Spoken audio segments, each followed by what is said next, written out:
पहले one day match में 0 run पर दूसरी ही गेंद में आउट हो गए। सभी ने सोचा बच्चा है 16 साल का, पर किसे पता था कि ये बच्चा जिद्दी इंसान है, और इसी जिद्दी इंसान को बाद में भगवान माना गया उस खेल का, क्रिकेट का। कौन नहीं जानता इसको। 0 से जिद्दी बन गए, जिद्दीपन में हीरो बना दिया और हीरो ने भगवान बना दिया। अब क्या कहें इनके बारे में। बच्चा बच्चा जानता है, एक बुजुर्ग जानता है। 16 साल के लड़के को उनकी जिद ने इंटरनेशनल मैच में उतार दिया। एक प्रश्न पूछूंगा मैं आज, तुम अपनी लाइफ में कितना बड़ा बनना चाहते हो? वो सफलता हो, पैसे हो, चाहे कुछ हो। अल्बर्ट आइंस्टीन का नाम अभी तक किताबों में चल रहा है, और जब तक ये दुनिया रहेगी, विज्ञान रहेगा, तब तक उनके नाम को कोई मिटा नहीं सकता। उनका नाम हमेशा चलता ही रहे। ऐसा कैसे हुआ? स्कूल में मंद बुद्धि कहे जाने वाला इंसान इतना बुद्धिमान कैसे हो सकता है? उनमें जिद थी कि मैं अपने हिसाब से पढ़ूंगा, अपने हिसाब से करूंगा, किसी और के हिसाब से नहीं करूंगा। तभी तो वो बने इतने बड़े। अपने देश के रतन टाटा ने एक कार लॉन्च की, पर कंपनी में नुकसान होता गया।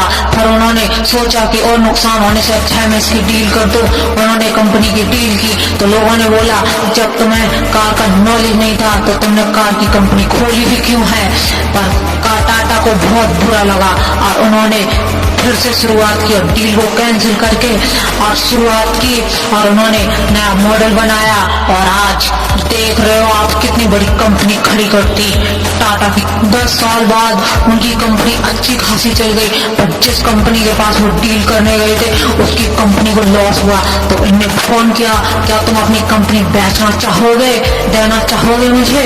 तो उसने डील पक्की कर दी और ये उस कंपनी के भी मालिक हो गए जिसने उसकी बेइज्जती की थी। और जिद, उन्होंने सोच लिया था क्या है इस कंपनी में जो हम में नहीं है, क्या है इस इंसान में जो हम में नहीं है, और जिद ही उन्हें दोनों कंपनियों का मालिक बना दिया। मैं करना तो चाहता हूँ, लेकिन मैं बनना तो चाहता हूँ, लेकिन वर्ड ही है ये जो तुम्हें कुछ करने नहीं देता है। मैं सपने पूरा करना तो चाहता हूँ, लेकिन मैं आइंस्टीन बन तो जाऊँ, लेकिन मैं टाटा बन तो जाऊँ, लेकिन को जब तक तुम जिद में नहीं बदलोगे तब तक कुछ नहीं कर पाओगे। ये बताओ लेकिन कि क्या इन लोगों ने अवतार लिया था? क्या ये प्रकट हुए थे? तुम्हारे जैसे जन्म नहीं हुआ था इनका? क्या उनके हाथ अलग थे, पैर अलग थे, नाक अलग थी, या उनका खून अलग था, या वो इंसान नहीं थे? क्या नहीं थे वो जो तुम में नहीं है?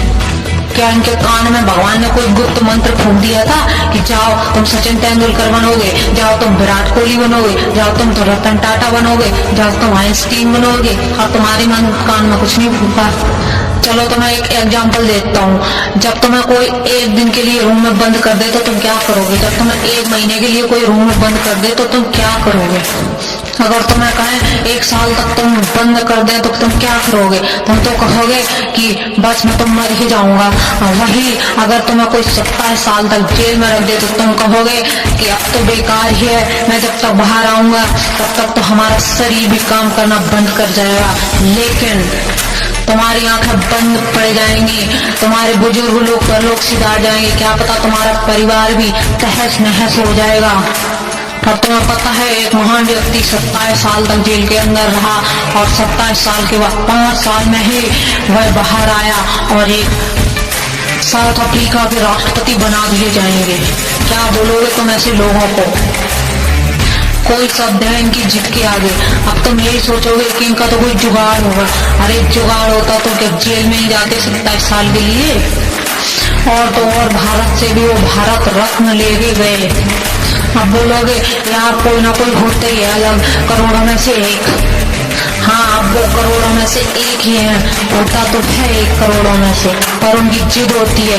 बार बार इंसान गिरता है, उठता है, गिरता है, उठता है, फिर गिर जाता है, लेकिन उनकी जिद होती है और फिर उठता है। बल्कि तुम गिर जाओगे तो दोबारा उठने की कोशिश ही नहीं करोगे।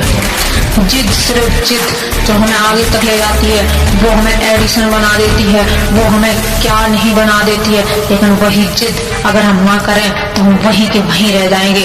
और वो जिद्दी इंसान जब मरता है तो एक अखबार मिस करता है, न्यूज चैनल मिस करते हैं, हर कोई उसे मिस करता है, क्योंकि और कहते हैं कि हमने एक ऐसा इंसान खो दिया है जो कि हमारे लिए बहुत कुछ था। क्योंकि इतनी मेहनत कोई और इंसान नहीं कर सकता। उन्हें जिद है, कोई और इतना जिद्दी हो नहीं सकता। इसलिए सबको दुख होता है, सब उन्हें मिस करते हैं, पर आते तो वो हमारे जैसे ही हैं। वही नाक, वही कान, वही गला, सब कुछ वही होता है, पर जाते हमसे अलग है। हमें कोई मिस नहीं करता और उन्हें सारी दुनिया मिस करती है और उनके जैसा बनना चाहती है। और उनकी कहानियां तो जब तक पृथ्वी रहे ना रहे, पर उनके आविष्कार तो रहेंगे ही रहेंगे।